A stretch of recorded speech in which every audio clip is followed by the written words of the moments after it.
Warm welcome to you, sir. On the dais are Finance Secretary Shri Ashok Lavasa ji, Secretary Revenue Dr. Hasmukh Adhia ji, Secretary Deepam Shri Neeraj Kumar Gupta ji, Secretary DEA Shri Subhash Chandra Garg ji, Secretary DFS Shri Rajiv Kumar ji, and Chief Economic Advisor Dr. Arvind Subramanian. I extend a warm welcome to all of them.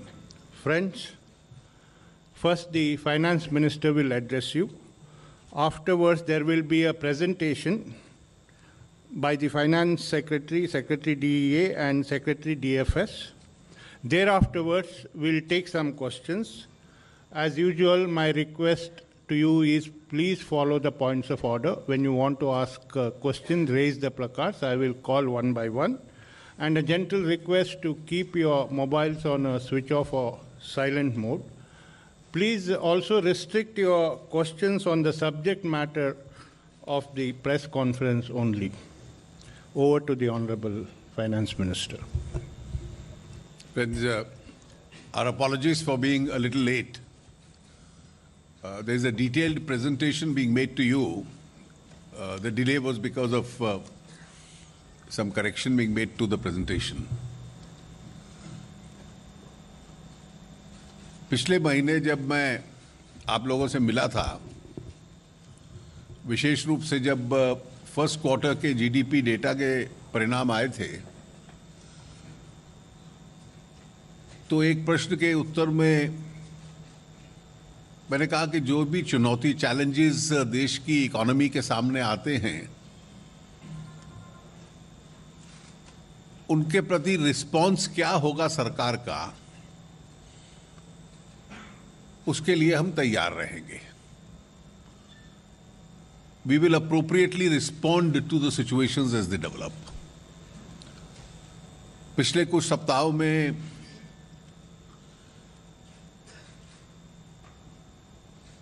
अर्थव्यवस्था के संबंध में काफी विश्लेषण सरकार के भीतर हुआ.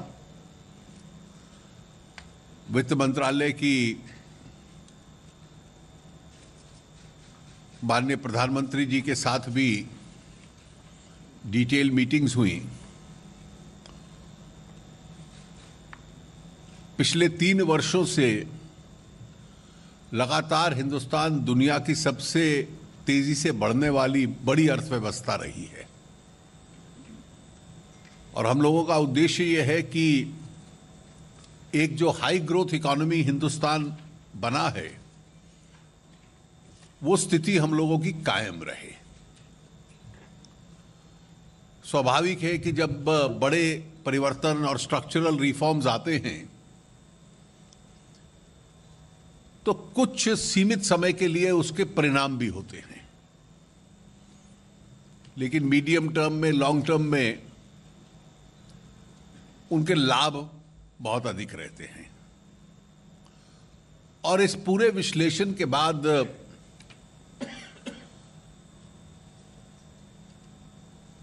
ये स्पष्ट था कि सरकार के दृष्टिकोण में कि देश की अर्थव्यवस्था का जो बुनियादी ढांचा है आज भी बहुत मजबूत है. There are strong macro economic fundamentals, और कहां-कहां उसको और बूस्ट करने की आवश्यकता है,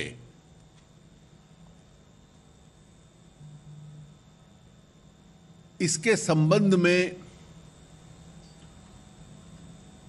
देश की जो आर्थिक क्षमता है उसके अनुकूल क्या मार्ग हो सकता है, वो मार्ग भी हम लोगों ने इसमें कुछ तय किया है. ये एक डिटेल्ड प्रेजेंटेशन है, आपको दी जाएगी, और इस प्रेजेंटेशन के बाद जो भी आप लोगों की क्वेरीज होंगी, उस प्रेजेंटेशन में विश्लेषण भी है और आगे का रास्ता भी है. उसके संबंध में जो भी आपकी जिज्ञासा होगी, जो भी क्वेश्चंस होंगे, उसको हम लोग पूरा करने की प्रयास करेंगे। पहले secretary economic affairs Shri Subhash Garg इस प्रेजेंटेशन को आरंभ करेंगे। प्रेस कॉन्फ्रेंस के बाद उनको कॉपी, अब इसकी डिटेल्स आपको वैसे भी मिल जाएंगी या हाँ पेन ड्राइव के माध्यम से, ताकि आपके रिकॉर्ड के लिए वो सेफ रहे।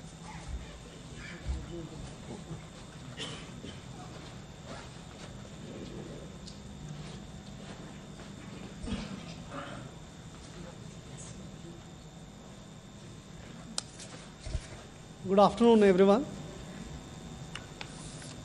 Hello. Yeah. Good afternoon, everyone. I begin the presentation by taking stock of the Indian economy, its fundamentals, and the progress made. As you all know, I think that's quite convincing that the macroeconomic fundamentals of the economy continue to be extremely strong. And we've been able to build up a very rapid growth story so far. This is what will bring out on some of these macroeconomic fundamental parameters. Look at the inflation numbers. The inflation numbers from 2014 onwards have consistently come down. These are sub-5 levels, or 5% level in last 3 years on an average. Now, in fact, for last 1 year, we are down to less than 2%. And this year also, we're expecting that we will not cross 4% and we'll end up at about 3.5% on an average. So a very consistent low inflation story is what India is defined by these days. Our current account deficits is now very well known. From last many years have been very low. Globally, you define 2% as the level at which you're absolutely safe in terms of your current account deficits. India has been able to bring it to less than 2%.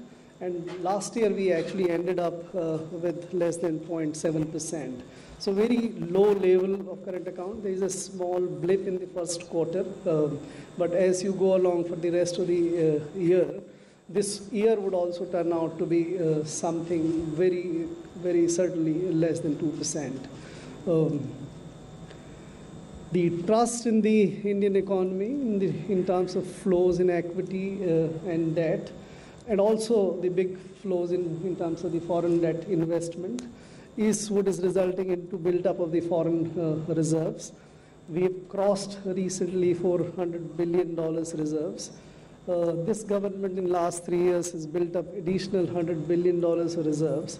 A very strong vote of confidence in the Indian economy as far as the build of the reserves is concerned. We have now reserves which are in excess of a year's requirement, so very fundamentally secure position as far as the external account is concerned.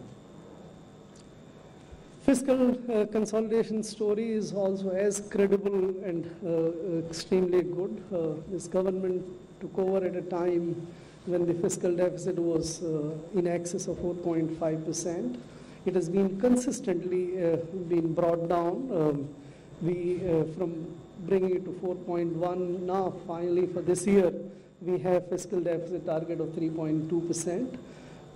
As of now, the government continues to work to maintain that the fiscal deficit is achieved this year. We will take a final review around December, but the government's commitment is to continue to see that we continue on this glide path of maintaining fiscal deficit to the low levels. The target is 3%, so soon we would like to reach to that level as well. The GDP growth story has attracted a lot of attention in media these days, thanks to what happened in last 2 quarters, especially the blip in this first quarter of this current year, when the GDP went down to 5.7%. But if you look at the long-term story, the GDP in last 3 years has averaged 7.5%. It exceeded 8% in 1 year, average 7.5%. This year, despite this blip, now this is very clear. I think we are all convinced that this has bottomed out.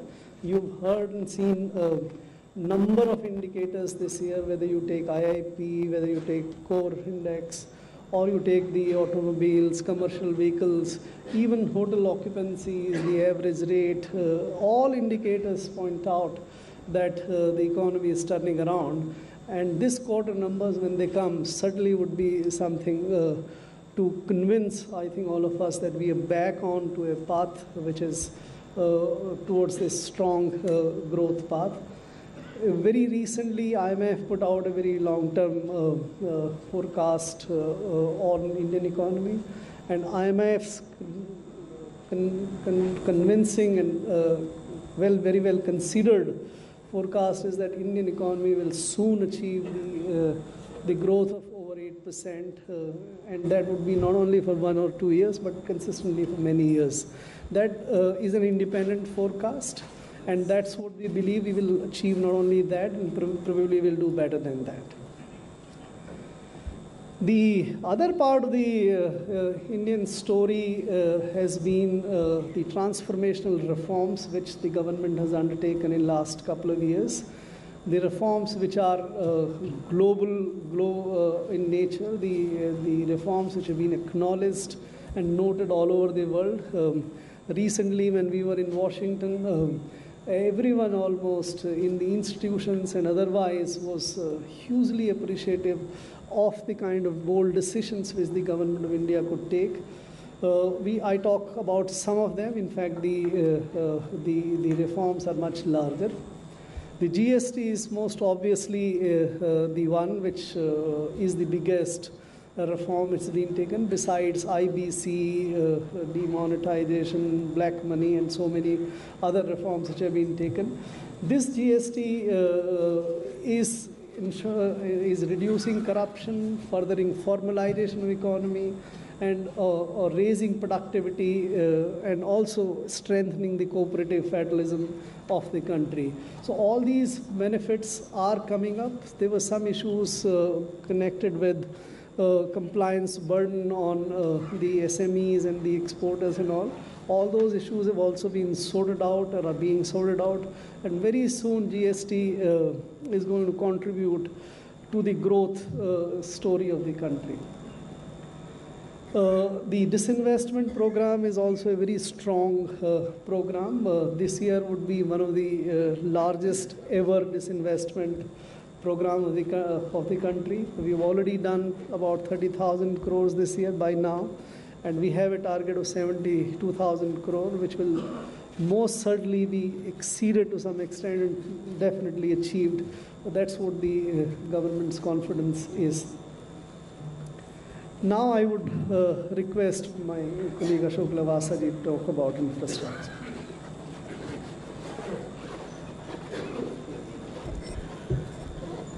जैसा सचिव आर्थिक विभाग ने बताया कि macro economic fundamentals जो हैं, जो किसी भी आर्थिक अर्थव्यवस्था के हेल्थ का जो चिन्ह है, वो सब बहुत स्ट्रॉन्ग है, और सरकार ने कंसिस्टेंटली अपनी जो पॉलिसीज़ हैं और प्रोग्राम्स में पब्लिक इन्वेस्टमेंट के ज़रिए ऐसी सुविधाओं को बढ़ावा देने की कोशिश की है जिससे आम आदमी का जीवन, उसमें जो सुविधाएं की ज़रूरत है, उनको बढ़ावा दिया जा सके। अगर आप ये देखें कि पिछले 3-4 वर्षों में जो भी गवर्नमेंट की स्पेंडिंग हुई है, उसमें इंफ्रास्ट्रक्चर का एक बहुत बड़ा योगदान है। And this year particularly with the passage of the budget before the 31st of March, there has been a big push to public spending. You can see that the total expenditure in the first 6 months has been 11,47,000 crores. This is almost 54% of the budgetary estimate for the entire year. और अगर पिछले साल के मुकाबले इसकी तुलना करें तो 1,22,000 करोड़ ज़्यादा खर्चा 6 महीनों में किया गया है। दो जो महत्वपूर्ण बातें हैं, एक तो कैपिटल एक्सपेंडिचर गवर्नमेंट का बहुत फोकस रहा है। तो यहाँ पर मैं ये दिखा रहा हूँ कि जो टारगेट था इस साल का, that was 3,09,000 crores on capital expenditure, of which, and by the way, this target itself is 31% more than the last year. So we have already spent 1,46,000 crores on capital spending. This is almost 46% of the target for the year. In addition to this, the public sector undertakings, जो बड़ी बड़ी हमारे सरकारी अदारे हैं, चाहे वो power sector के हों, पेट्रोलियम सेक्टर के हों या हाउसिंग सेक्टर में हों, उन सब का एक कैपिटल एक्सपेंडिचर प्लान है जिसका टारगेट इस साल का 3,85,000 करोड़ है। और उन्होंने भी सितंबर महीने तक 1,37,000 करोड़ का खर्चा कर लिया है। हाल ही में वित्त मंत्री ने उन सबसे एक समीक्षा की है और ये मुमकिन है कि जो कैपिटल एक्सपेंडिचर का उनका प्लान है इसमें और भी बढ़ोतरी आने वाले महीनों में की जाएगी।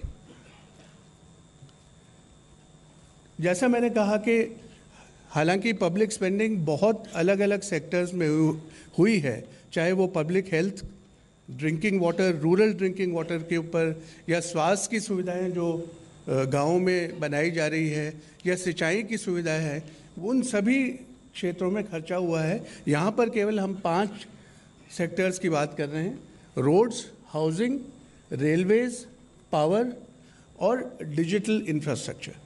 तो इनके बारे में जो बहुत बड़ा निर्णय सरकार ने लिया है रोड बिल्डिंग प्रोग्राम को आगे बढ़ाने का, वो एक बहुत महत्वाकांक्षी और ऐतिहासिक फैसला रोड बिल्डिंग के बारे में लिया है, जिससे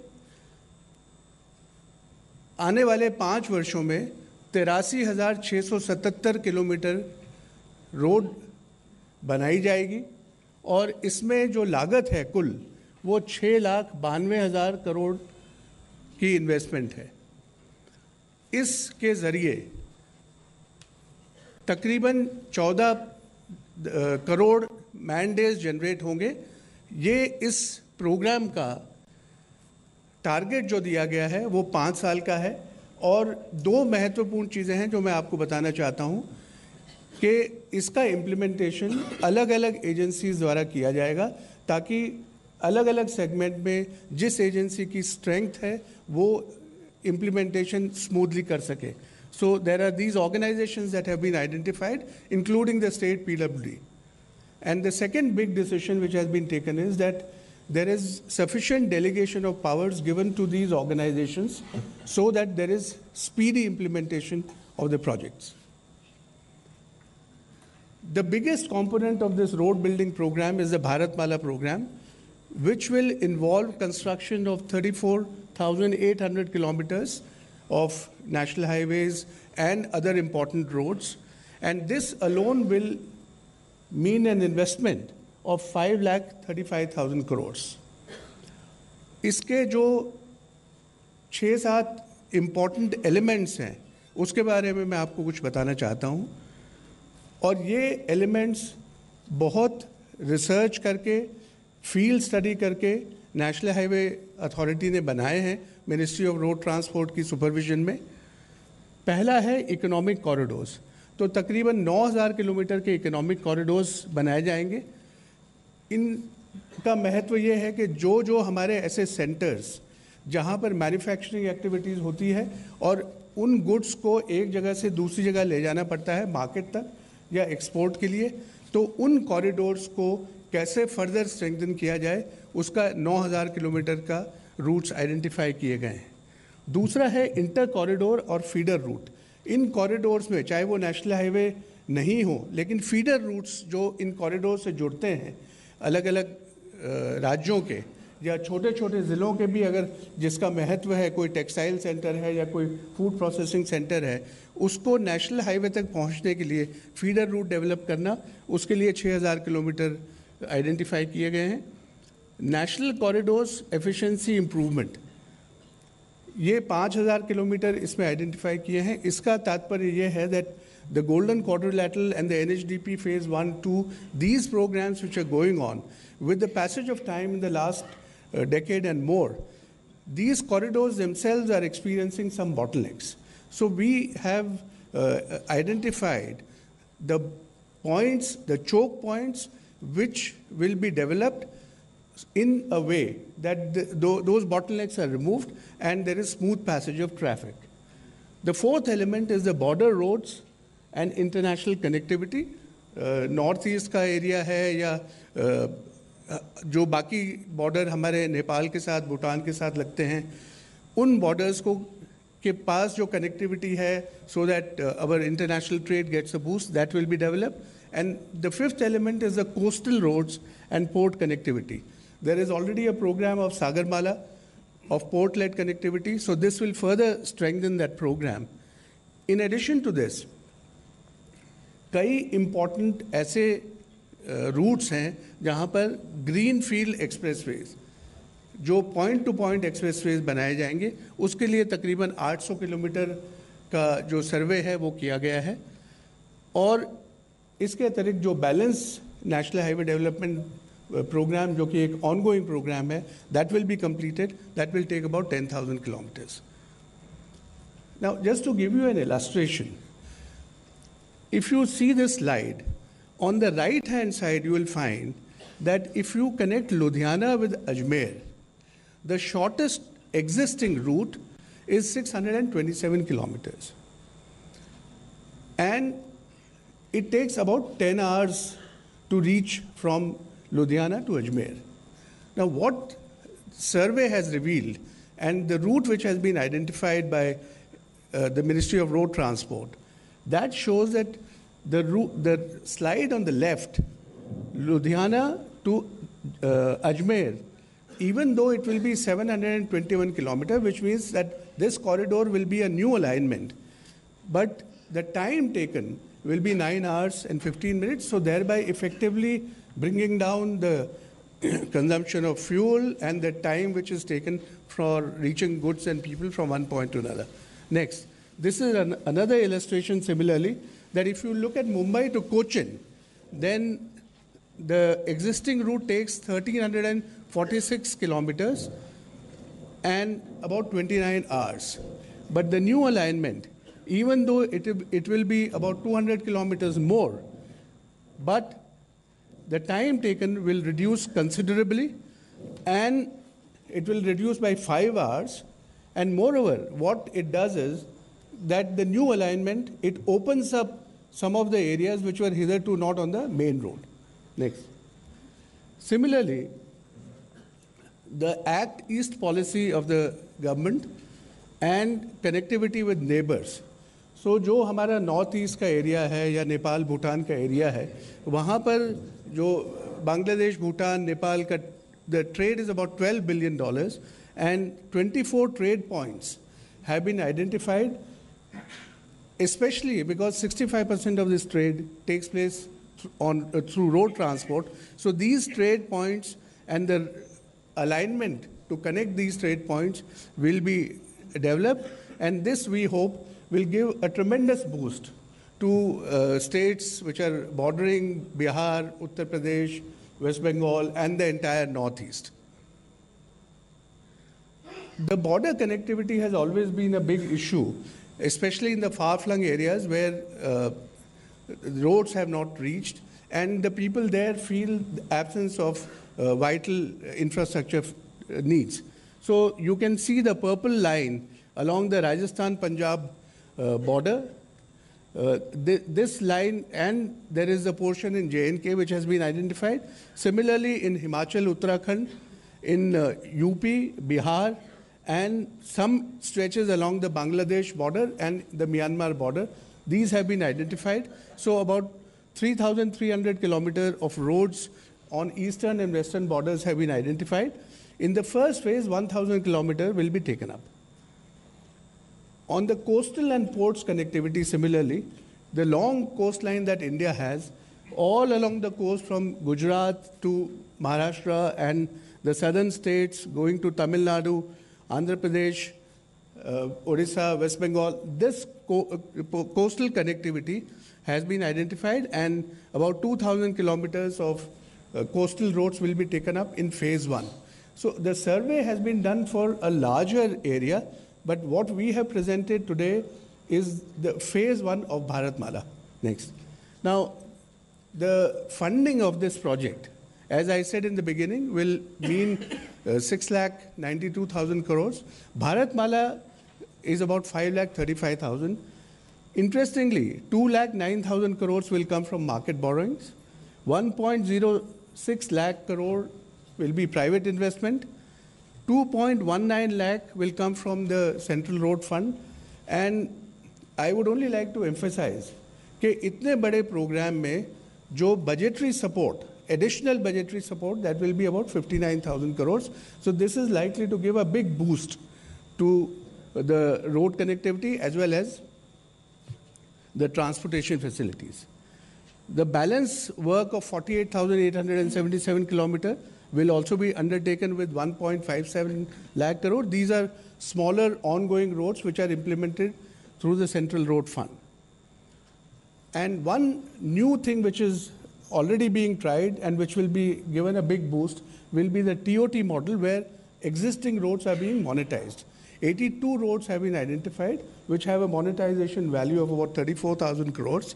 9 of them have already been bidded out, and that involves 680 kilometers, likely value of about 6,258 crores. So you will see that the highway construction program, which was only 4,260 about 4 years back, it has gone up last year to 8,231 kilometers in the year, and the expenditure on road construction, which had dipped to 32,000 crores annually, that has now last year scaled up to 82,000 crores. Similarly, the Pradhan Mantri Gram Sadak Yojana, which is an ongoing program and one of the most successful programs, which is for the benefit of the rural areas, that is sought to be completed with an additional spending of 88,185 crores. And 1,09,302 kilometers of rural roads will be completed, connecting the remaining 36,434 habitations. In addition to this, government has sanctioned 11,725 crores for 44 left-wing extremist areas. So those districts are receiving special attention, and that is the kind of investment जो इन क्षेत्रों में विशेष तौर से जाएगा. यहाँ पे भी आप देखें कि ग्रामीण सड़क योजना जो सालाना 25,000 किलोमीटर तक पहुँच गई थी, वो बढ़ के अब एक साल में 47,000 किलोमीटर पहुँच गई. दूसरा जो महत्वपूर्ण कार्यक्रम सरकार का है वो आवास योजना का है. आवास योजना जिसमें 2.2 crore 2.2 crore families will be benefited. Urban area में 1 करोड़ 20 लाख और ग्रामीण क्षेत्र में 1 करोड़ 2 लाख. इन दोनों में कुल मिला के जो इन्वेस्टमेंट है वो तकरीबन 3,11,000 करोड़ है, और ये दोनों प्रोग्राम्स आने वाले 2 से 3 सालों के अंदर पूरे किए जाएंगे. जो सौभाग्य की योजना है, इसके बारे में आपको जानकारी है. कुछ दिन पहले ये लॉन्च हुई थी, जिसमें 16,000 करोड़ के खर्चे से जितने भी बैलेंस विलेजेस हैं उनमें इंडिविजुअल हाउस होल्ड्स को कनेक्शन दिया जाएगा. नेक्स्ट, रेलवेज के ऊपर सरकार का एक नया थ्रस्ट है. इस साल का कैपिटल स्पेंडिंग प्लान 1,31,000 करोड़ का है, और अगस्त के महीने तक 50,000 करोड़ का capital expenditure safety work, passenger amenities, नई रेलवे लाइन, इनके ऊपर खर्चा हुआ है. और जैसा आप देखेंगे कि न्यू लाइंस जो कि 4 साल पहले एनुअली सिर्फ 360 किलोमीटर थी, वो बढ़ के 913 किलोमीटर हो गई है, और इस साल इससे भी आगे ये बढ़ने की उम्मीद है. सो इस तरह से जो सरकार ने नए नए कार्यक्रम शुरू किए हैं आम नागरिक के सहूलियत के लिए, उसमें उड़ान, सागरमाला प्रोजेक्ट, एक जो मिशन रफ्तार है उसमें बुलेट ट्रेन का प्रोजेक्ट है, और ये नए नए जो ब्रिजेस हैं ये एक इलस्ट्रेशन है कि किस किस्म के बड़े बड़े प्रोजेक्ट्स इंफ्रास्ट्रक्चर के सरकार ने टेकअप किए हैं। Thank you.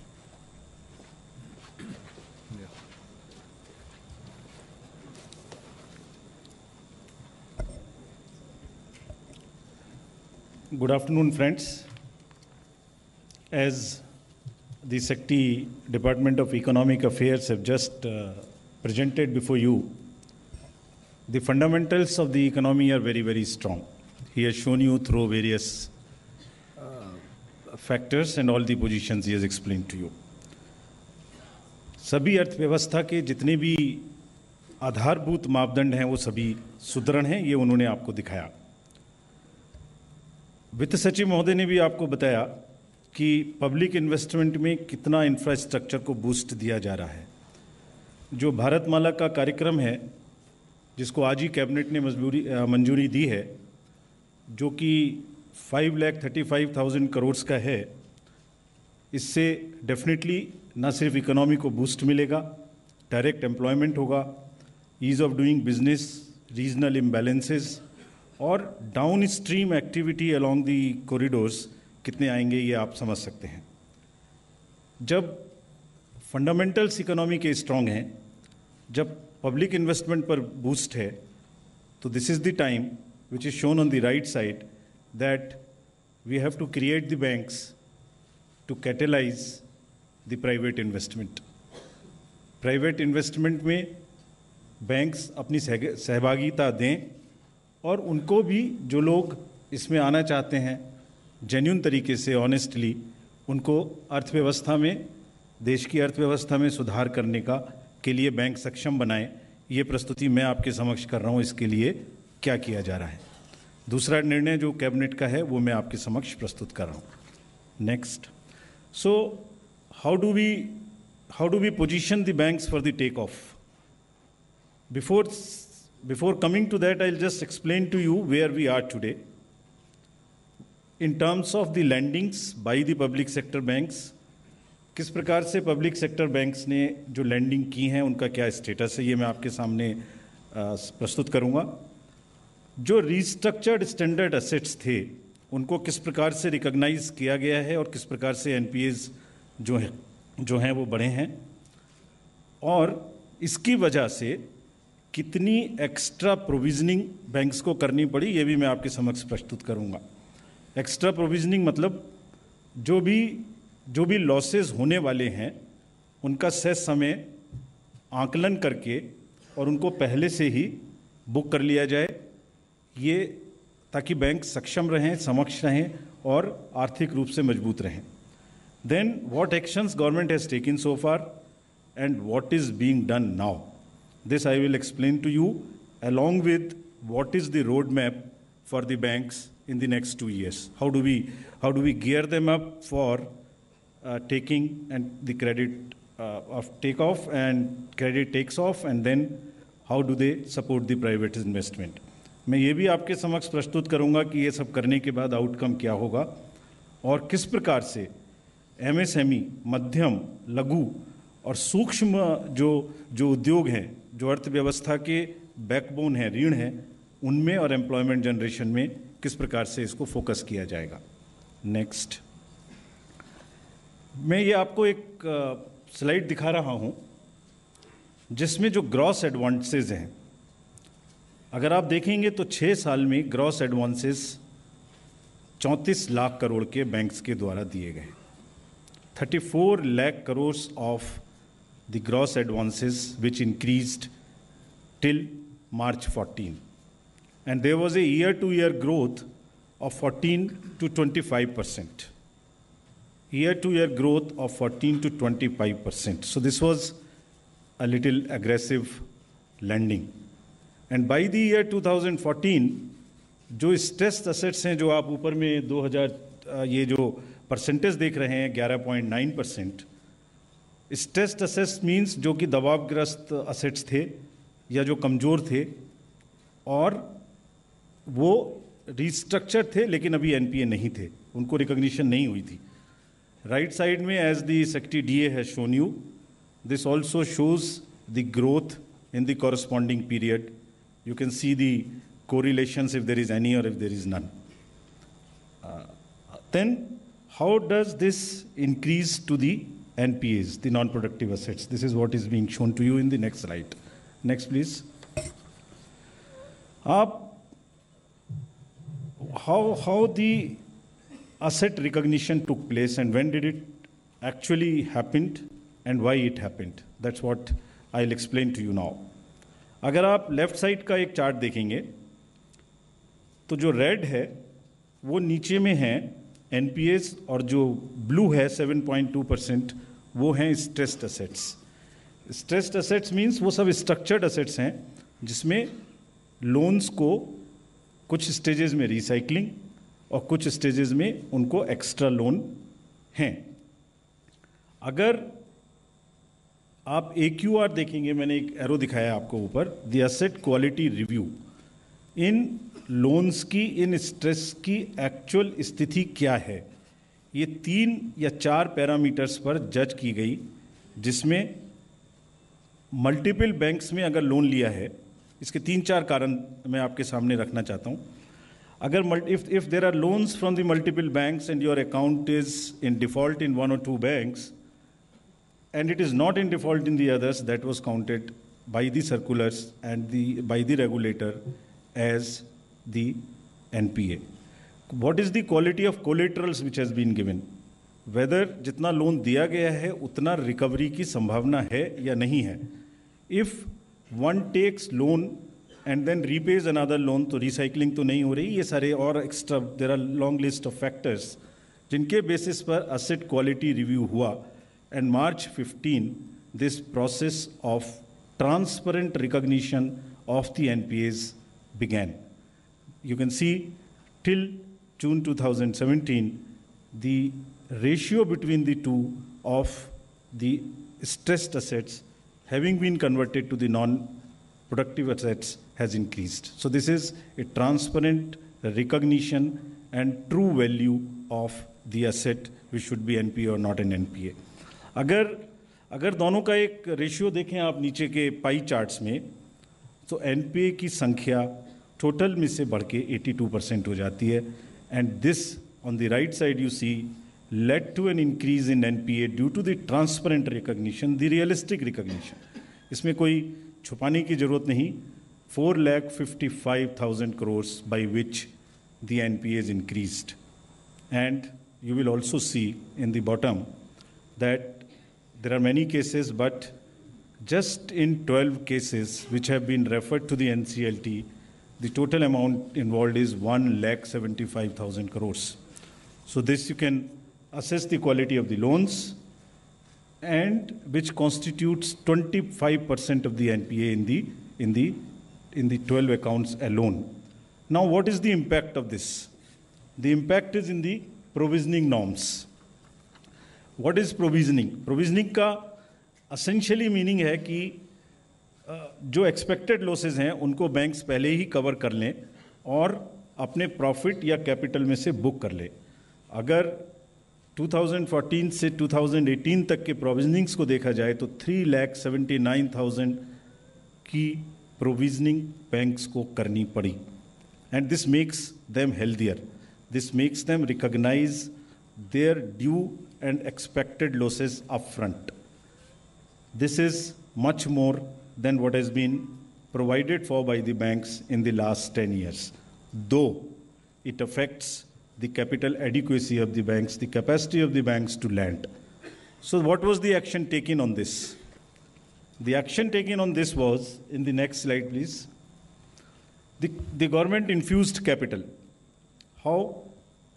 If you see the right side green, 58,848,000 crores were infused into the banks so as the capital, so that they can take the hit and they can remain Basel compliant, which I am writing in the right side. Government introduced Indradhanush in 2015. So one can argue, what is the fate of the Indradhanush? It is because of the capital infusion of the Indradhanush that bank today mostly remained Basel III compliant. ये international norms जो bank की health और bank की capital adequacy को देखने के लिए, reserve रखने के लिए, ताकि किसी भी खराब समय में बैंक्स पर कोई रिस्क ना आए, banks remained Basel III compliant. Government also took other measures. I'm coming to what is being proposed now, but just to give you a history. The IBC was enacted. What happens to the NBC, to the NPAs, which are recognized transparently? There has to be a transparent procedure which timely allows the resolution of the NPA. So this transparent, timely resolution mechanism was established, and as I showed you, those 12 cases involving 1,75,000 crores have already been referred to them. The SARFAESI Act, which is Securitization and Reconstruction of Financial Assets and Enforcement of Security Interests, plus DRT laws, they were made more effective. More effective because even if you get a if you get a decree or if you get a loan, how do you recover this? These provisions were made far more stronger ताकि वो process भी ठीक हो जाए. Consolidation का process भी banks का शुरू हुआ. 5 बैंक्स का विलय SBI में ऑलरेडी किया जा चुका है, जिसमें state bank of Patiala, state bank of Hyderabad, state bank of Travancore, state bank of Bikaner and Jaipur, and the महिला bank.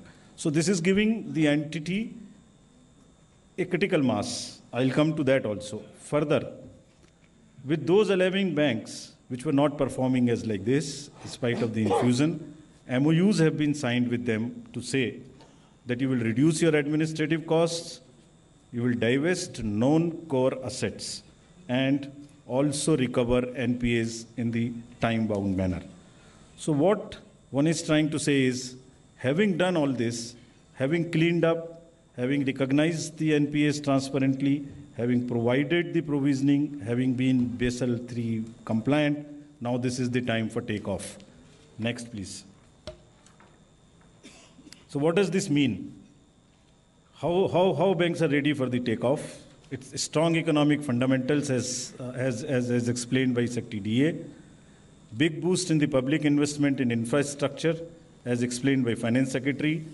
The stronger banks are the need of the hour, which can catalyze the private investment. Because the asset quality has been reviewed, they have been seen microscopically to assess their true value. NPA is recognized, provisioning done, and Basel III compliant. And they have also built, let me tell it here, the capital conservation buffer by 1.25% already, which means therefore this is built. ये जो capital conservation buffer इसलिए build किया जाता है ताकि अगर कोई भी हिट या कोई भी अनफोर्सिन सिचुएशन बैंक के सामने आए तो उसका वो शॉक ले सके. This is to increase to 2.5% by 2019. This is also the regulator prescribed norm, and this is Basel III requirement. Therefore, there is a take-off time, and what is that big step? What the cabinet has decided today. This comes to you in the next slide.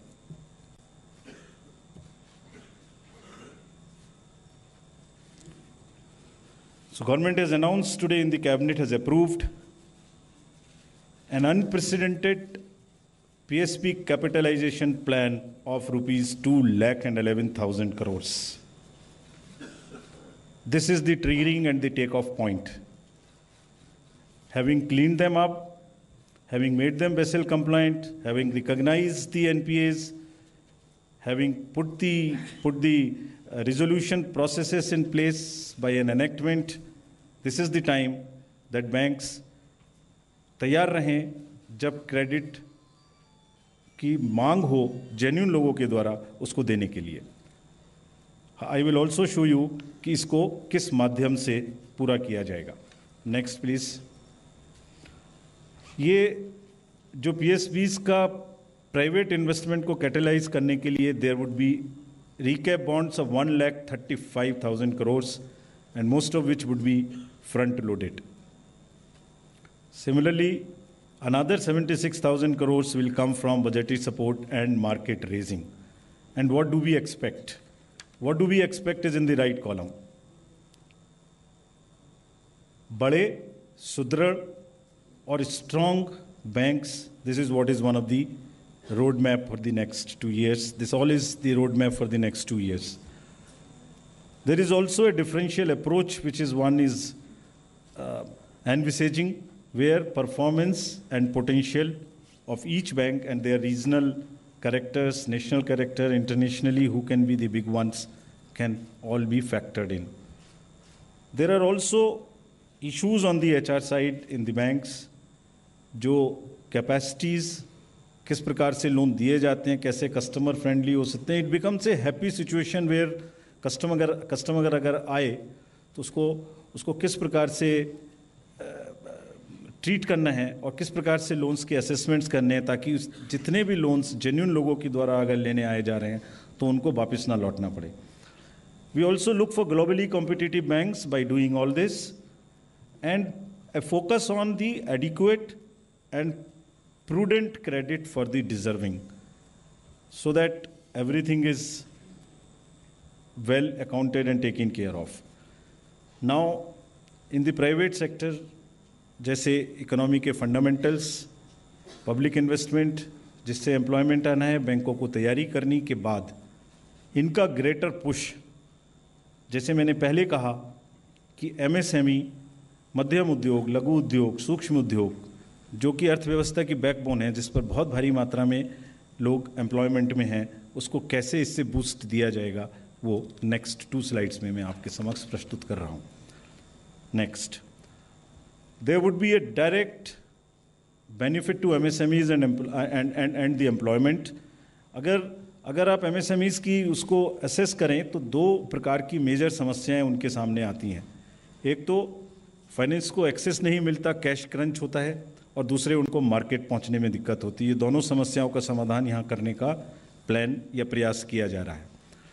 एक, जब छोटा उद्योग बड़े उद्योग को सामान देता है तो जरूरी नहीं है कि उसको पेमेंट समय में मिल जाए या उसकी बहुत दिन तक ना पड़ा रहे. So therefore the trades, which is trade receivable electronic discounting system, इसको इंट्रोड्यूस करके सभी PSUs को 90 दिन के अंदर इसके ऊपर लाया जाएगा, ताकि MSME जब भी कोई सामान किसी भी PSU को, किसी भी बड़े उद्योग को दे, तो उसकी एक इलेक्ट्रॉनिक ट्रेल हो, ये ना कहा जा सके कि उसका बिल बहुत दिन तक पड़ा हुआ है. This is likely to improve the cash flows of the MSMEs to a very large extent. The next, एक जगह से दूसरी जगह लोन लेने के लिए जाने में दिक्कत ना हो, इसके लिए udyamimitra.in नाम की वेबसाइट जो ऑपरेट होगी, उस पर आप अपने प्रोजेक्ट्स को लोड कर सकते हैं. जब उस प्रोजेक्ट को आपने उस पर लोड किया तो एक तो ये डिटेल्स हो गई कि वो कितने दिन में कब उसको लोड किया गया. दूसरे बैंक्स में compete to finance a very good project. So there is a kind of incentive inbuilt into the good projects itself. इसके अतिरिक्त प्रोजेक्ट्स बनाने में भी MSME को और लघु को काफ़ी दिक्कत होती है. तो शुरुआत में 100 प्रोजेक्ट्स को रिक्वायरमेंट्स के हिसाब से बना के बैंक से एडवांस में अप्रूव करा के वेबसाइट पे डाला जाएगा, ताकि उनके फाइनेंसिंग के पैटर्न्स में कोई क्वेश्चन ना हो. और अगर उसके बेसिस पर वो उद्यमी मित्रा पर अप्लाई करते हैं तो banks compete and then they do not ask questions other than the credit worthiness of the fellow. The मुद्रा का लोन, जो कि माननीय प्रधानमंत्री जी ने ये योजना लागू की थी, उसके कस्टमाइज्ड सेक्टर स्पेसिफिक सब प्रोडक्ट्स बनाए जाएंगे, जैसे समुद्रा रिटेल, समुद्रा ऑटो, मुद्रा वीवर्स, मुद्रा textiles, Mudra handicrafts, Mudra manufacturing etcetera. And these would be customised to the MSME, which is a great provider of employment, and in the process they become the employment providers. The next, to allow the market access, there are 2 major things which are being planned. GEM portal, the government e-market portal, जो कि transparent तरीके से procurement करने का एक बहुत ही सशक्त माध्यम है, जो अगस्त 16 में लॉन्च किया गया था. और जिसमें अभी तक 1 लाख ट्रांजैक्शंस हो चुके हैं। और एमएसएमई को उद्योग आधार लेकर इस जेम के पोर्टल पर डाला जाएगा एज ए ड्राइव, ताकि जो एमएसएमईज की जितनी भी प्रोडक्ट्स हैं वो एग्रीगेट हो सकें। It's like an Ola aggregator. जितने भी प्रोडक्ट्स हैं वो एक साथ इकट्ठे हो सकें, इकोनॉमीज ऑफ स्केल आ सकें और गवर्नमेंट या अदर्स एक प्लेस पे ले सकें। So this GeM portal and similarly they would be a drive to put them in connection with the e-commerce platforms also. And by the way, this GEM registration drive, for this already MOUs have been signed with the states, and the very first camp is going to start from the 26th itself. So to sum it up, to give it a boost to the MSME and employment, there would also be a special campaign in 50 high employment clusters of MSME, which will give a big push to the employment and to the job creators in the form of these Udyamis through Mudra and Stand Up India. Thank you. Thank you. ये जो 3 presentations आपको दिए गए हैं, इसके पीछे जो analysis, विश्लेषण है और आगे का रोड मैप है वो बिल्कुल स्पष्ट है। पहला प्रेजेंटेशन की अर्थव्यवस्था के जो मैक्रो इकोनॉमिक फंडामेंटल्स हैं वो मजबूत हैं।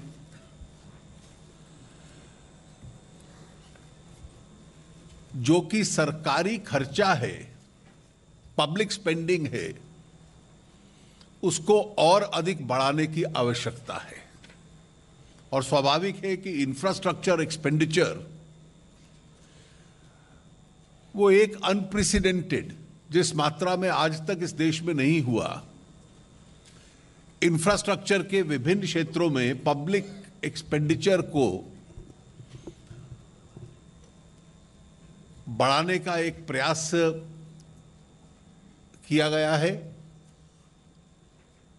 ये गवर्नमेंट डिपार्टमेंट्स के थ्रू भी है, पब्लिक सेक्टर अंडरटेकिंग्स के एक्सपेंडिचर के माध्यम से भी है।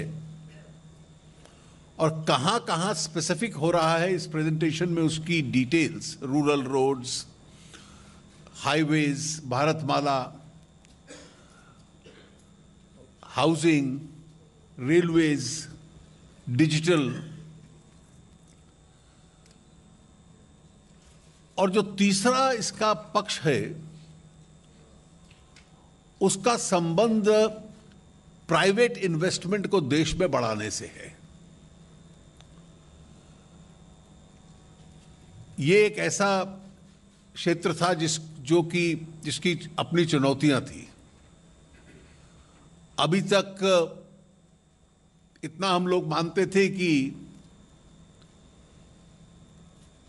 पब्लिक सेक्टर बैंक्स ने एक स्टेज पर इनडिस्क्रिमिनेट लेंडिंग की है। स्वाभाविक है, जो आंकड़े अभी आपके सामने दिखलाए गए 2008 और 2014 के बीच में, वो लेंडिंग थी, उसी इनडिस्क्रिमिनेट लेंडिंग में से एक बड़ा चंक है जो आज एनपीएस है। उस समस्या का दूसरा हिस्सा यह था कि जो स्ट्रेस्ड एसेट्स और एनपीएस थे,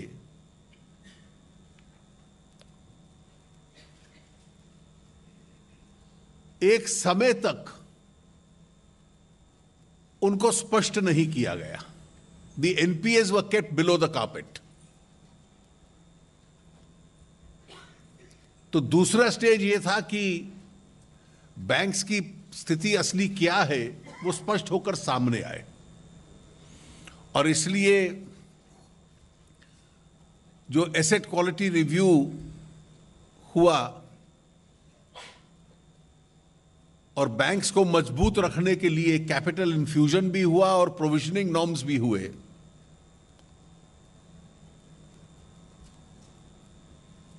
उससे बैंक्स की जो असली हालत थी वो ट्रांसपेरेंसी के रूप में सामने आई। अब पब्लिक सेक्टर बैंक्स के पास लेंडिंग करने के लिए साधन खूब हैं। विशेष रूप से डिमोनेटाइजेशन के बाद जो साधन बैंकों के अंदर डिपॉजिट किए गए, वो सब आज अवेलेबल हैं, उपलब्ध हैं लेंडिंग के लिए।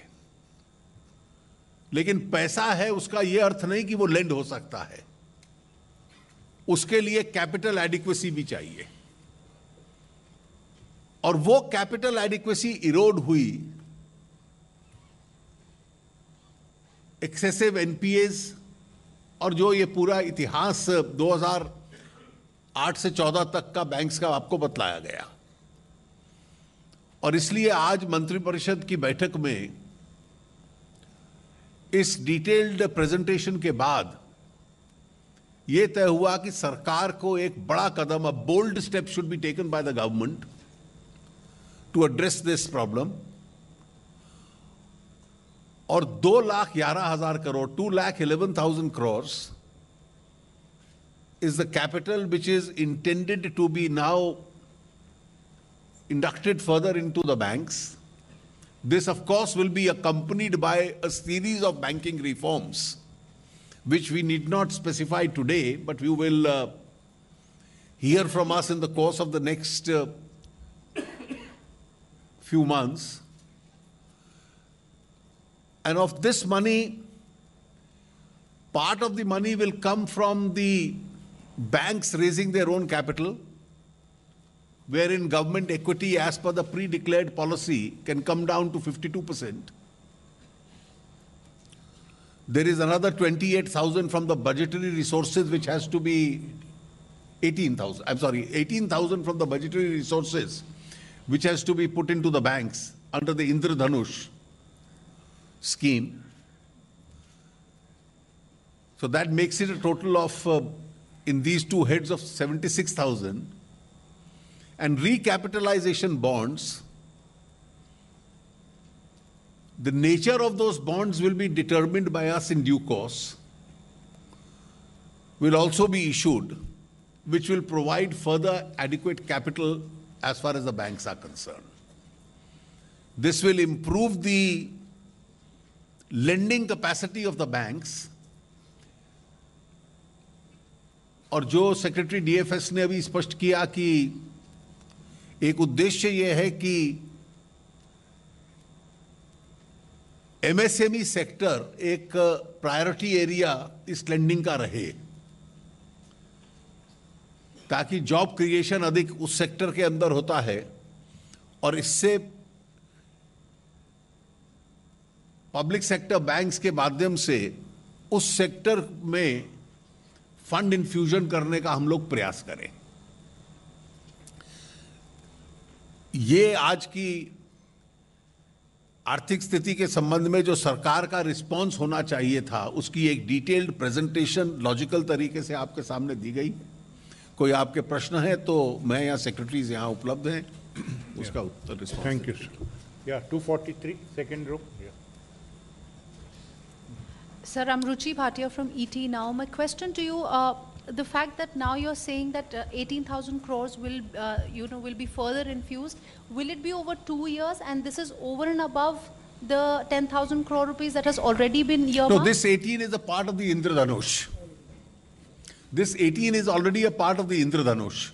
And also, how will the recapitalization bonds work? You see, the nature of those bonds and the details of those bonds will be determined by the government, and we'll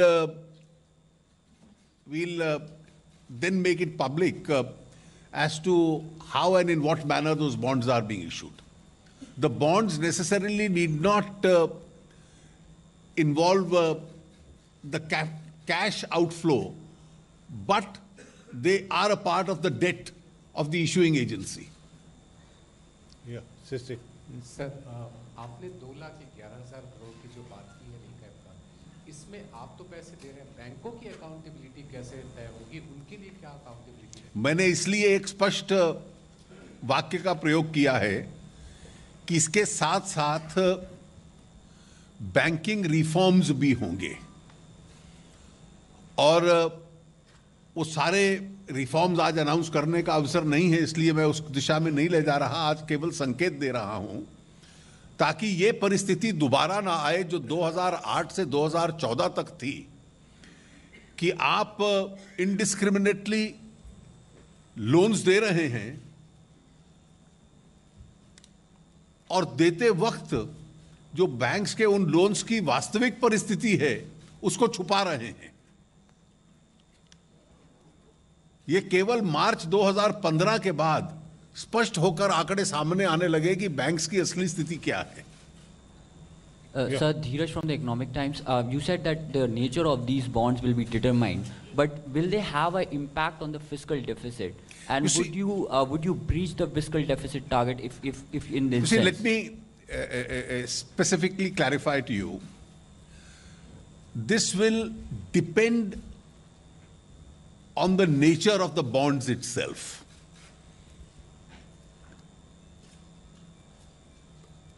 This also will depend on the manner in which they are dealt with. Globally, they are dealt with in a manner that they don't become a part of the fiscal deficit.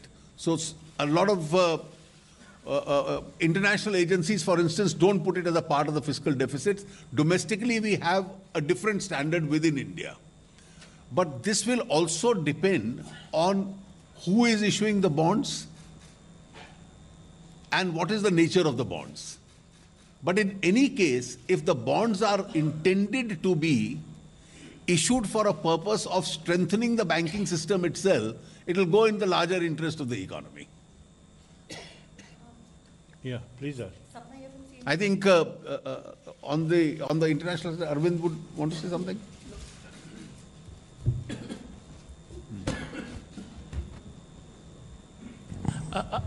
I think as the finance minister said, the recapitalization bonds count towards debt, but it would depend upon which agency is issuing it, government or someone else. That's the first point.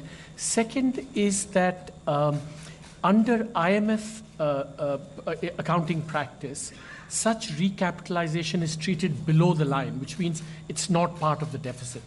But under our own accounting practices, it is above the line and part of the deficit. So that's the distinction. The reason that it's below the line is because when you recapitalize, you don't directly add to the demand for goods and services, which is what the deficit measures. So in that sense, it's not going to be inflationary, et cetera, et cetera. That's why the convention is to put below the line. The third point, of course, is that because you issue these bonds, the question is what happens in terms of its effect on borrowing costs and capital, crowding in, crowding out, and so on. And there, as the minister said, that insofar as this boosts confidence, it could actually crowd in private investment, as the Secretary DFS also said. So it could have positive impacts via that route as well. Yeah.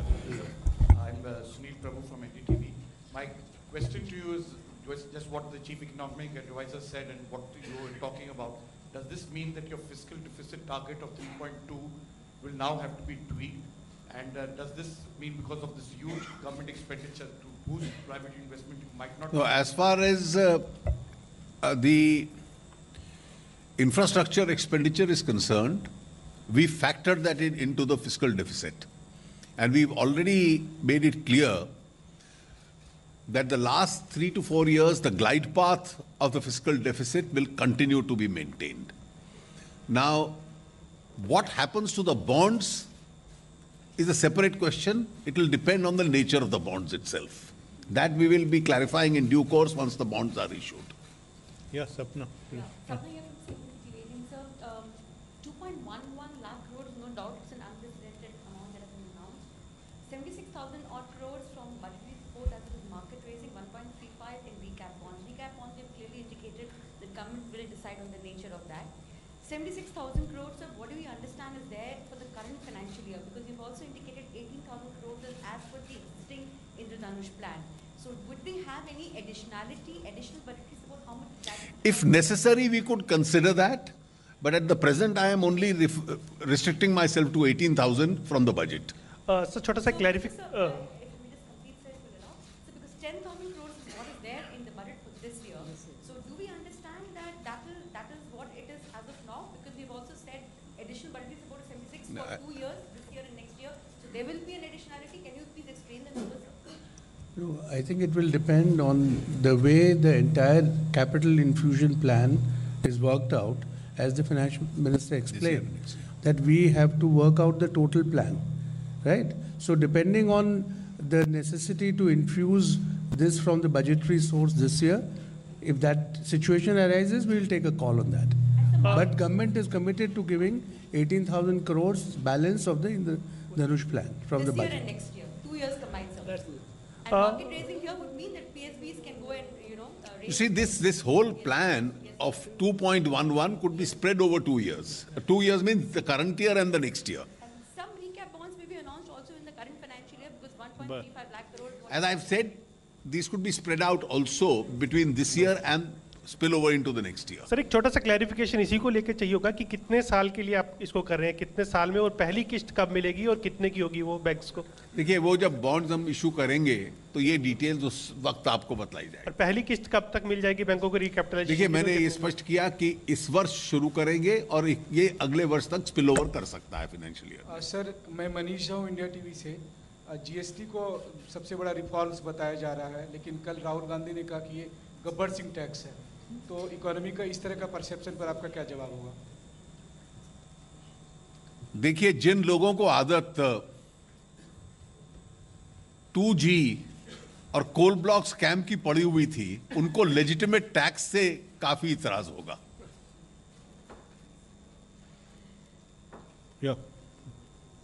Private investment has cited as one of the key concerns before the economy.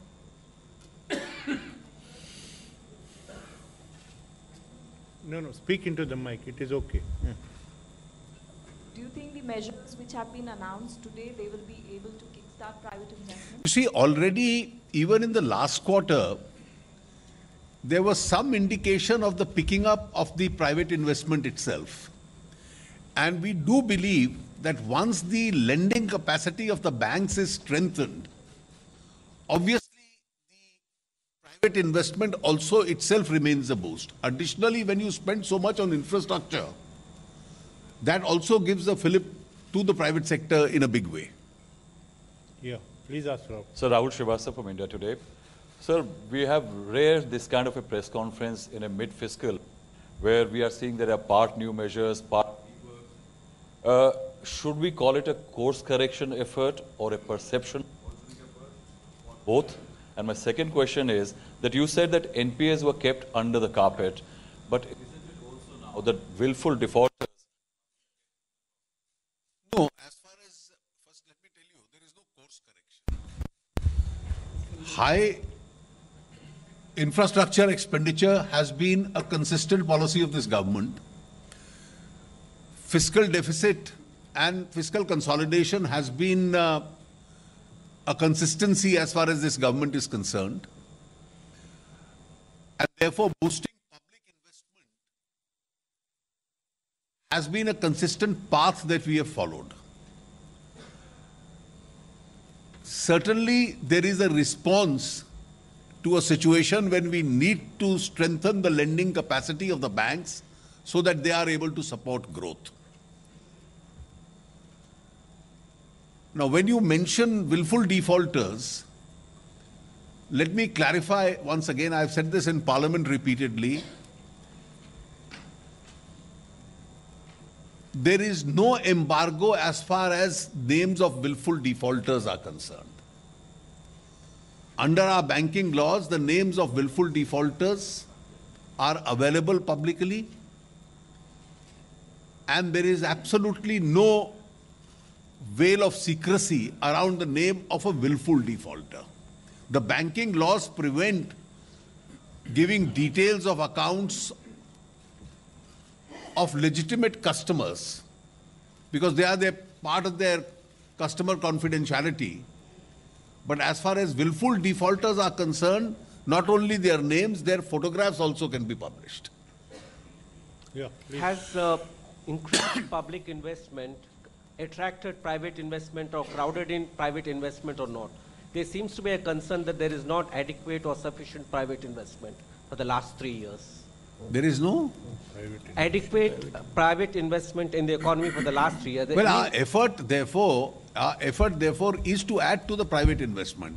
One of the reasons for that, obviously, was that a large number of private sector companies, as is clear from the presentation today, had borrowed indiscriminately, had surplus capacities, and that itself had also constrained the lending capacity of the banks. But that's the situation which we are trying to correct. Yeah, please ask your question. Sir, Tushar from ET now. See, as you've mentioned in the presentation that a part of the bank recap will also be raised from the market. Do you think that there is enough appetite in the market to raise that kind of funds? And secondly, what banks can the government consider to recap as it goes forward? Has there been any decision on the banks that will be recapitalized, sir?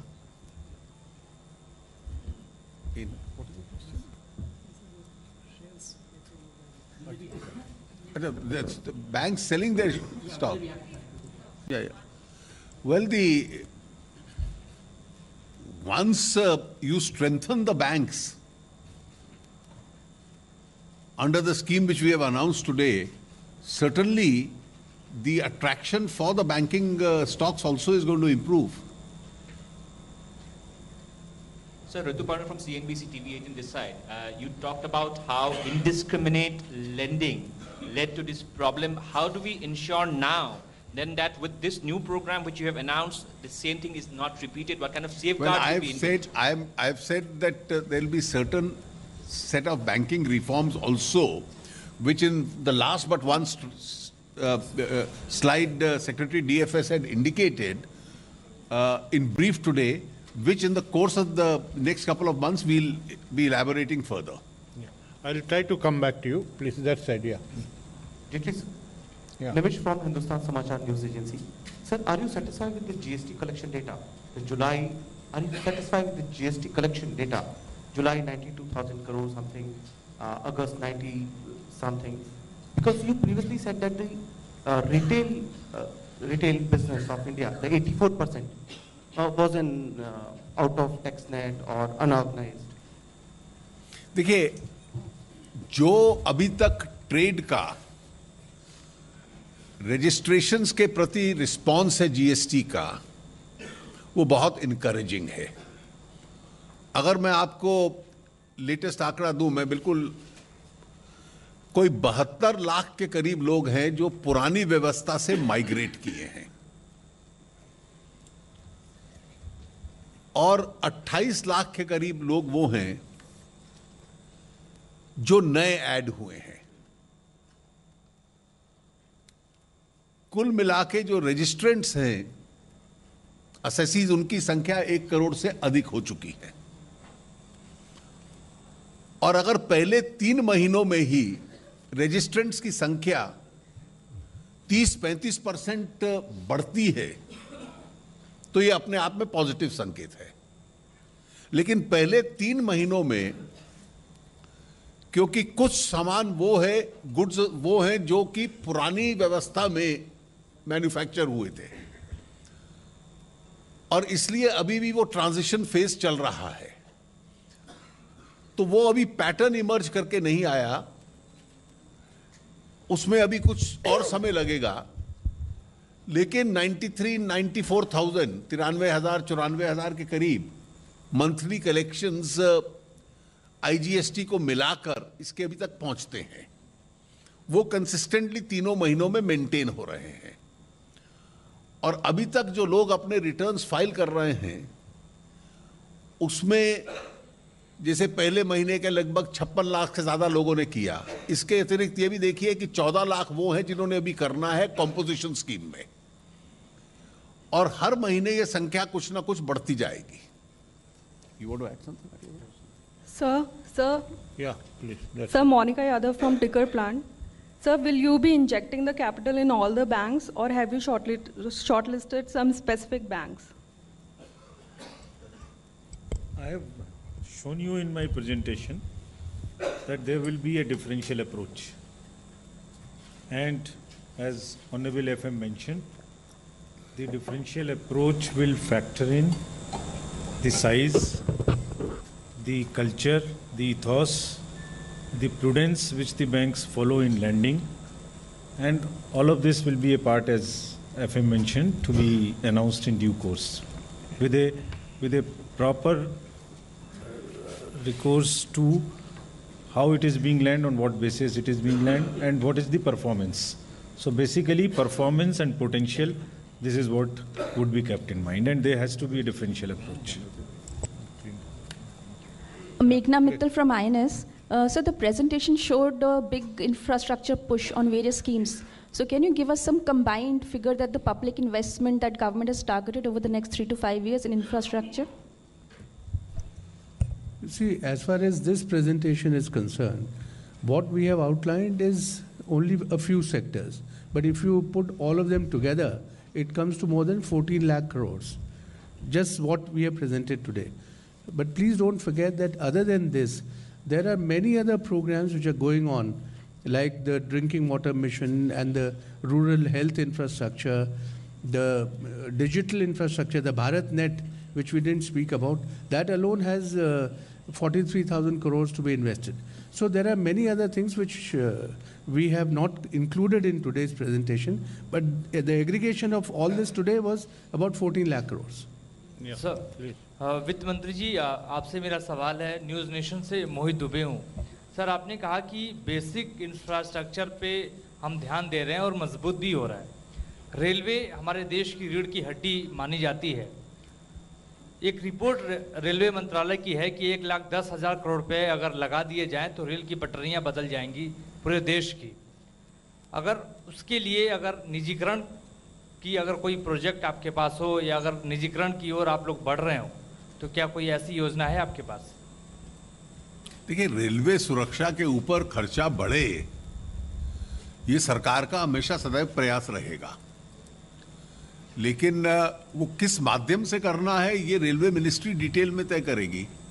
वो आज की press conference का विषय नहीं है कि sir मैं आलोक प्रियदर्शी हूँ जी बिजनेस से। सर अर्थव्यवस्था के साथ साथ एक और बड़ी चिंता जताई जा रही थी जॉब लॉसेस और जॉब क्रिएशन को लेकर। सर जो आज कदम उठाए गए हैं उससे क्या कोई आंकड़ा है कि कितना जॉब क्रिएट होगा, और जो जीएसटी और डिमोनेटाइजेशन के बाद जो एक जॉब लॉसेस की खबरें आ रही थी उस पर कितनी रोक लग पाएगी? देखिए, इसका कोई ऑथेंटिक कोई डेटा किसी के पास था नहीं, और इसलिए केवल अंदाजे से कह देना ये अपने आप में उचित नहीं।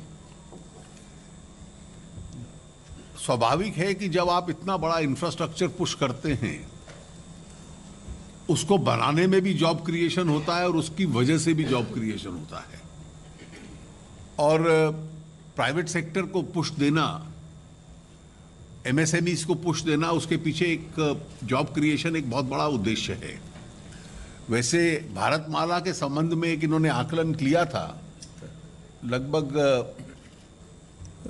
भारतमाला के संबंध में जैसा मैंने बताया 14 करोड़ के करीबन मैंडेज जनरेट होंगे, और मिनिस्ट्री ऑफ रोड ट्रांसपोर्ट का एक आंकलन है कि 1 किलोमीटर बनाने में तकरीबन 4,076 मैंडेज जनरेट होते हैं। सो इस तरह से इसको एक्स्ट्रापोलेट किया जा सकता है। सर मैं अजीत झा हूँ यूनिवार्ता से। मैं ये जानना चाहता हूँ कि ये जो रोड कंस्ट्रक्शन का काम है, इसमें क्या जो अभी मौजूदा प्रोजेक्ट्स हैं उनकी भी लेंथ शामिल की गई है? यही प्रेजेंटेशन में कवर किया था कि जो 86,000 किलोमीटर की टोटल पैकेज है उसके अंदर एग्जिस्टिंग जो NHDP है उसका भी हिस्सा है, और कुछ और जो इम्पोर्टेंट रोड्स डेवलप की जा रही है वो भी इसके अंदर शामिल है, जो सेंट्रल रोड फंड से फंड की जाती है। Sir, Hina Gambhir from Times Now. You've taken more steps to strengthen public sector banks and preparing them so that they are ready for lending tomorrow, the credit growth that you are expecting to happen. But we are seeing ever since this government has come to power, sir, public expenditure has been going up, but there is hardly any movement when it comes to private investment. So how soon do you think that's going to happen? Because credit growth is still very poor. I don't think it is fair to say that there is no private investment. A more correct statement would be that private investment could be further strengthened. And I think the net impact of all this is to strengthen private investment. Infrastructure instantaneously creates jobs. Lending to MSMEs helps in a fast job creation. That's the whole object of this exercise. Yeah, please ask. Hello. Yeah, आप पूछ लीजिए. 44. Yeah. Sir मैं Manish news 24 से. मेरा सवाल ये था कि सर अभी हाल फिलहाल में रेवेन्यू सेक्रेटरी की तरफ से एक बयान है कि जीएसटी के तमाम दरें जो है उसको एक बार से रिवैम्प किया जाएगा. कई तरह की शिकायतें आ रही हैं. क्या ऐसा विचार है जब जीएसटी काउंसिल की बैठक होगी तो? और सर मेरा एक दूसरा सवाल भी है कि आज विपक्ष ने एक प्रेस कॉन्फ्रेंस कर कहा कि 8 नवंबर को काला दिवस के तौर पे मनाएंगे. इस पर भी सर रिएक्शन. देखिए, जो रेवेन्यू सेक्रेटरी साहब का स्टेटमेंट आया था वो कंसिस्टेंटली सरकार का एक स्टैंड रहा है कि जीएसटी के रेट्स और स्लैब्स में जब आरंभ में हम लोगों ने तय किए तो उसमें 2 उद्देश्य थे कि पहले कि हर विषय वस्तु पे कितना टैक्स लिया जा रहा था और दूसरा कि रेवेन्यू न्यूट्रलिटी मेंटेन हो. और जैसे ही ये 2 ऑब्जेक्ट्स पूरे होते हैं कि आप एक सर्टेन लेवल ऑफ टैक्सेशन राज्य और केंद्र सरकार का खर्चा चलाने के लिए इकट्ठा करते हो तो फिर क्या स्लैब्स को रैशनलाइज किया जा सकता है. ये तो बार बार सरकार कहती रही है. उसी स्पिरिट के अंदर ये स्टेटमेंट उसमें था. लास्ट 2 क्वेश्चन जो आपने कहा कि 8 नवंबर को काला दिन मनाना है तो वो निश्चित रूप से मनाए. उनकी कैश इकोनॉमी के प्रति जो श्रद्धा है वो इस सेलिब्रेशन से बिल्कुल स्पष्ट होती है. सरकार का बिल्कुल मानना है कि लेस कैश इकोनॉमी होनी चाहिए और विपक्ष का मानना है कि कैश इकोनॉमी ज़्यादा बड़ी होनी चाहिए. इसलिए ये विवाद भी 8 नवंबर को हम लोग आपस में कर लेंगे. सर एक ये सवाल है regarding the infrastructure announcement that was made today. ऐसे भी सारी ये प्रोग्राम होना ही था. You know it would have happened in next 2-3 years. So I think it seems that government is trying to take the credit. You know, something that could have happened in next 3 years, just clubbing it together today and making an announcement that by doing this actually we are bringing economy back on track. What is your reaction to this? I think you have jumped to your conclusion too early. Please register the full impact of all that we have said and then jump to your conclusion. Yeah. Sir, the capital expenditure this year compared to last year has been lower as in terms of the total expenditure, 35%, around 35%. So with the additional expenditure that you are planning for the next 3 years, especially in the road sector, how do you think that can be? Ultimately, if you see in sheer quantums, there is a significant increase. Because there are certain fixed expenditures which can't be altered, we can squabble on percentages. But in terms of sheer quantum, there is an increase. Yeah, last question. ऐसे आसिफ, इन दिनों से हमारा सवाल है कि जो भी presentation इन्होंने दिया बैंकिंग के बारे में, उसमें कहा है कि डीआरटी और सरफेजी कानून जो है वो बहुत बड़ा योगदान दे रहा है एनपीए को ख़त्म करने के लिए. तो अब तक कितने एनपीए इस कानून के तहत ख़त्म हुए? देखिए, वो एक रिकवरी मैकेनिज्म है कि जो व्यक्ति बैंक का पैसा नहीं दे पाता उससे वसूली कैसे करनी है. वसूली का एक माध्यम सरफाजी में भी है, डीआरटी में भी है, अब आईबीसी का भी माध्यम है. तो उसको एनपीए कम हो और उसमें से वसूली हो जाए, ये तो केवल उसका माध्यम मानना चाहिए. I thank the Honorable Minister for his presence and time and other dignitaries on the dais. Friends, thank you for assembling here. Thank you.